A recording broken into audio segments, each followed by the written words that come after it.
Selamat sore para netizen dimanapun kita berada, salam inspirasi bagi kita semua. Nampaknya Partai Demokrat sudah mengambil langkah hukum ya, di mana awalnya memberikan somasi terhadap para pendukung-pendukung Jokowi begitu kan ya, yang dianggap menyebarkan fitnah kepada Partai Demokrat. Nah, Partai Demokrat ya kabarnya sekarang sudah melaporkan 4 akun di media sosial ya kepada Polda Metro Jaya terkait dengan tudingan-tudingan yang menyeret Presiden ke-6 RI yakni Pak SBY ya dalam isu dugaan ijazah palsu ya Presiden ke-7 Joko Widodo. Nah, laporan tersebut dibuat oleh Badan Hukum dan Pengamanan Partai Demokrat. Nampaknya somasi yang kemarin begitu kan ya, karena mungkin sudah batas waktu begitu, tidak ada yang minta maaf kecuali akun satu yang kemudian minta maaf begitu kan ya, tapi minta maafnya mungkin dianggap terlambat seperti kajian online ya.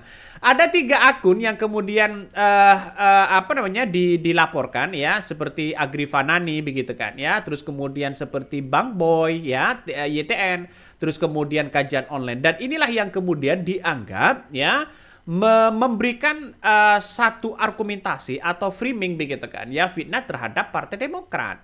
Nah, kalau kita melihat ya, saya penasaran begitu kan ya, akhirnya saya baca begitu, lihat bahwa dari beberapa akun-akun itu begitu kan, nampaknya nampaknya seperti kajian online, nampaknya tidak membahas secara spesifik begitu kan untuk bernarasi begitu kan.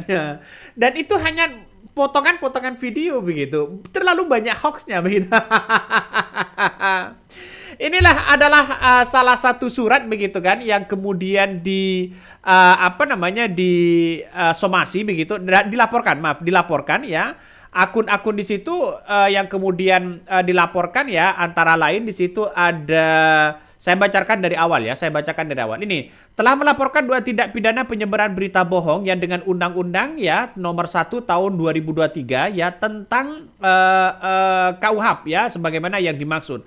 Pertama ada akun ya Agri Fanani ya yang menampilkan insert video dengan judul anak emas SBY korupsi ya terbesar sepanjang sejarah ya.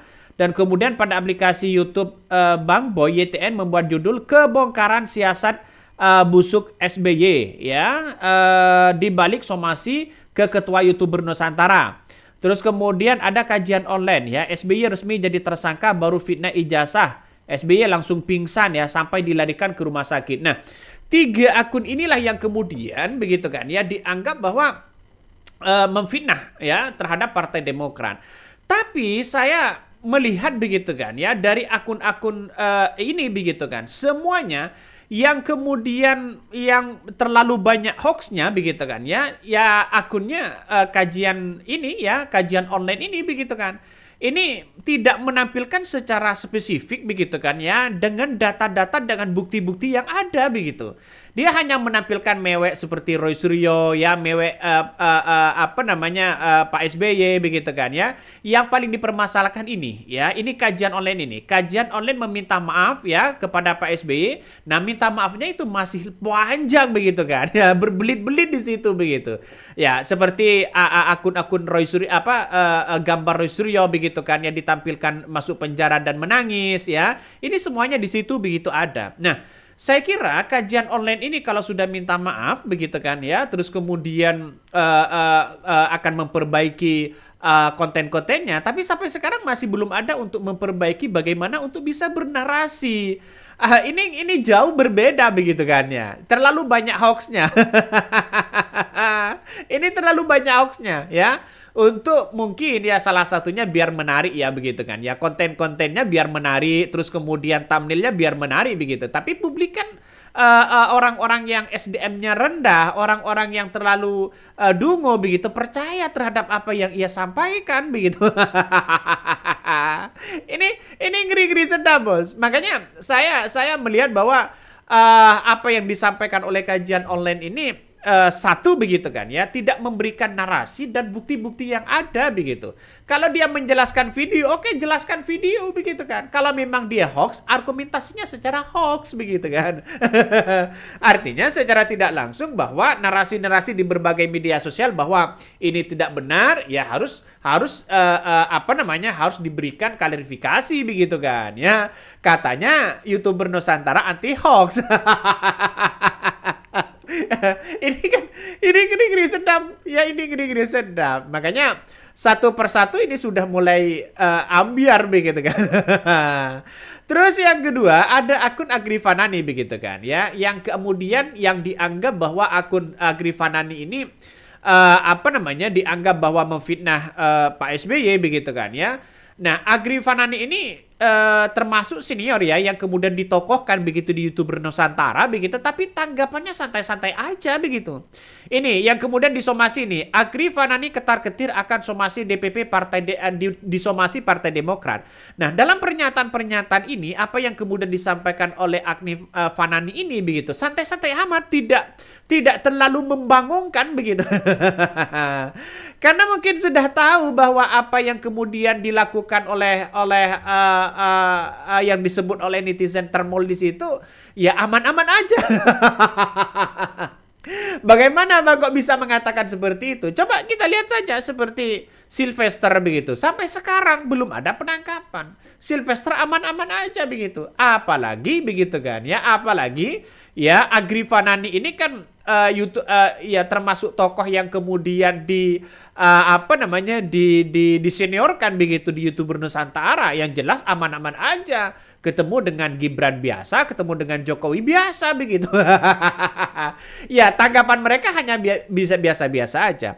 Saya melihat bahwa begitu dari semua apa yang kemudian disampaikan oleh termol-termol itu begitu, nampaknya Partai Demokrat hanya dianggap gertak sambel begitu kan, hanya menjadi gertakan saja. Walaupun dilaporkan ke Kapolda, dianggap sia-sia nih Partai Demokrat. Kenapa? Karena kekuatan di balik YouTuber Nusantara ini siapa? Sedangkan Partai Demokrat tidak ada yang mengontrol di berbagai media sosial. Mana ada begitu yang mendukung Partai Demokrat yang para influencer di situ begitu. Kenapa? Karena semuanya itu dipasrahkan kepada masyarakat atas kepercayaan masyarakat terhadap Partai Demokrat begitu kan. itu bagusnya di situ begitu. Ini juga ya ada akun yang kemudian juga sama begitu kan ya, juga dilaporkan seperti Bang Boy BIYTN. Nah, ini walaupun menampilkan video begitu kan, walaupun menampilkan video-video ini ada narasi ya. Salah satu yang kemudian ditunjukkan di situ ini kebongkaran siasat busuk ya SBY di balik somasi ketua YouTuber Nusantara. Nah, ini banyak yang kemudian akun-akun di sini mengambil video-video orang ya, cuplikan-cuplikan di situ begitu, tapi ada narasi. Ya, mungkin saya kira lebih bagus lah dibandingkan dengan kajian online begitu kan ya, yang hanya menampilkan video-video begitu kan sebagai bentuk ekspresi begitu kan ya. Ya artinya konten-konten seperti ini kan banyak peminatnya sebenarnya, karena ini merupakan hanya potongan-potongan video begitu kan ya. Tapi ini saya pribadi menganggap bahwa jangka panjangnya akan berbahaya begitu kan ya pada konten-konten itu begitu, karena tidak ada narasi-narasi yang kemudian menampilkan begitu kan. Ya, kalau akun Bang Boy YTN ini yang saya lihat di situ menampilkan video tapi bernarasi. Ada sedikit bukti yang kemudian memperlihatkan seperti kasus Pak SBY begitu kan ya. Seperti kasus Angelina Sondak ya. Terus kemudian bagaimana argumen Antasari begitu kan, itu ditampilkan di sini begitu kan, artinya membandingkan argumentasi di situ begitu. Nah, satu sisi juga ada hal-hal yang seperti thumbnail untuk menarik, hal yang biasa begitu kan ya, tapi yang penting isinya di situ begitu kan, apakah ini ada penghinaan atau tidak gitu, itu yang dimaksud begitu kan. Nah, salah satu yang kemudian menjadi kocar-kacir di situ pada akhirnya Partai Demokrat saya yakin dan seyakin-yakinnya begitu hanya menjadi gertak saja begitu. Kenapa Bang kok bisa mengatakan seperti itu? Karena yang kita lihat hari ini untuk minta maaf saja ya disomasi saja begitu. YouTuber Nusantara aman-aman aja begitu. Artinya biasa-biasa aja, nggak ada yang kepanikan besar ya, nggak ada di situ begitu. Ya, yang ada kepanikan besar justru kajian online begitu. ini ini ini ngeri-ngeri sedap ya, ngeri-ngeri sedap. Nah, dari beberapa akun yang dilaporkan tadi begitu kan ya oleh Partai Demokrat, maka tinggal apa namanya Kapolda Metro Jaya untuk memberikan klarifikasi sebenarnya. Dipanggil dong ya YouTuber Nusantara di situ begitu diperiksa seharusnya begitu kan ya. Karena ini termasuk apa namanya termasuk pelapor begitu kan ya sudah mulai delik aduan begitu kan ya. Ini salah satu argumen begitu kan ya apa yang kemudian disampaikan Andi Arief ya soal bagaimana Hambalang yang mangkrak. Ini bercerita soal bagaimana begitu kan di waktu itu mangkrak karena pergantian presiden ya Joko Widodo.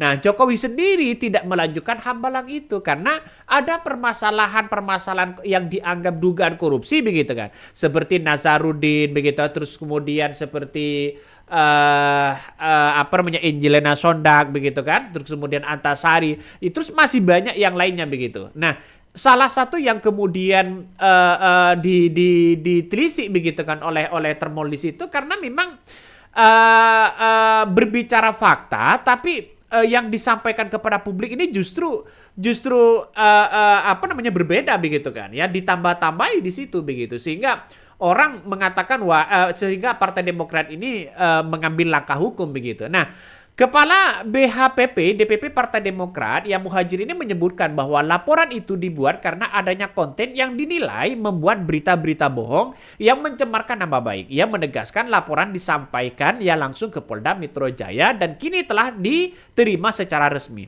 Saya melihat bahwa kenapa akun-akun YouTuber Nusantara ini tidak memberikan satu narasi-narasi begitu sebagai pembanding. Misalnya seperti AHY yang digadang-gadang menjadi salah satu calon presiden ya di tahun 2029 itu kan punya elektabilitas yang kuat. Kenapa YouTuber Nusantara tidak mengangkat Gibran? Bagaimana prestasi Gibran? Bagaimana program yang ditawarkan? Itu kan seharusnya imbang begitu. Artinya secara tidak langsung tanpa mengeluarkan dengan cara-cara hoax begitu kan ya. Yang kemudian sekarang ini bagi SDM-nya rendah itu percaya begitu terhadap hoax seperti itu begitu. Nah, narasi-narasi ini masyarakat kan cerdas begitu. Masyarakat sekarang kan cerdas melihat bahwa, weh jangan-jangan ini takut kalah saing Gibran ini. Kan itu logikanya. Rata-rata Termul itu hanya mengkanter ya video-video lama begitu kan ya. Komentar orang dijadikan sebuah video begitu kan tanpa ada narasi. Nah, biasanya rata-rata begitu kan ya.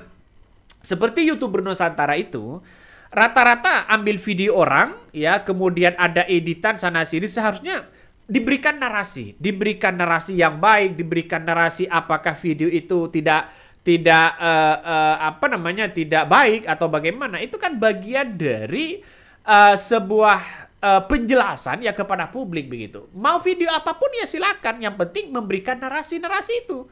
Ya, kenapa? Ya hanya sebagai konten reaction begitu kan. Ya seperti itu, hanya reaksi, ketawa, terus kemudian ya agak lucu-lucunya dikasih backsound yang ketawa begitu kan ya. Itu kan bagi orang-orang di luar sana yang berpikiran jernih bahwa wah penjelasannya nih apa begitu kan. Sehingga audien itu menunggu. Tapi orang yang lihat itu ratusan ribu begitu kan. Nah, termasuk ratusan ribu bisa saja ya SDM-nya rendah begitu.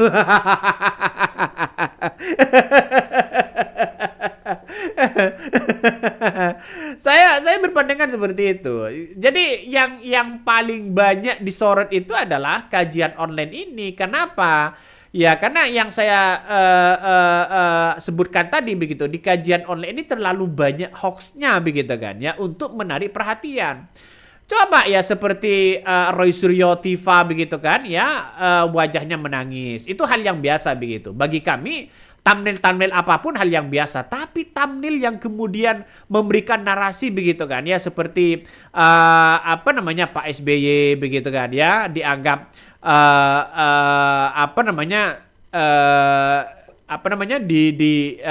dilarikan rumah sakit begitu kan ya. Ini kan masih banyak begitu kan ya, masih banyak thumbnail-thumbnail yang dianggap banyak kebohongannya begitu kan. Ini sudah jelas. Ini di depan mata sudah jelas begitu kan ya. Mau dikasih thumbnail apapun, yang penting narasi-narasinya itu berdasarkan dengan fakta realita. Karena ada pro dan kontra, silakan kasih video-video di situ begitu kan ya. Memang pendukungnya sudah 733.000 begitu kan. Ya ini wajar, adalah pendukung-pendukung Jokowi begitu kan ya. Ya tapi bagi kami konten-konten seperti ini tidak akan tahan lama, karena konten-konten reaction itu nantinya begitu kan bisa saja ada pelanggaran-pelanggaran hak cipta, ada pelanggaran-pelanggaran yang kemudian ada aturan-aturan baru begitu kan. Itu apa namanya YouTube reaction begitu. Kalau tidak memberikan narasi-narasi yang baik, maka kemudian bisa saja di take down begitu kan ya, dan itu rawan sekali begitu. Nah saya pribadi begitu melihat bahwa yang penting ada narasi yang meyakinkan kepada publik, itu aja begitu. Oke, begitu tuh yang kami sampaikan ya. Tonton terus di channel Hot dari Podcast Rakyat ini, jangan lupa di subscribe.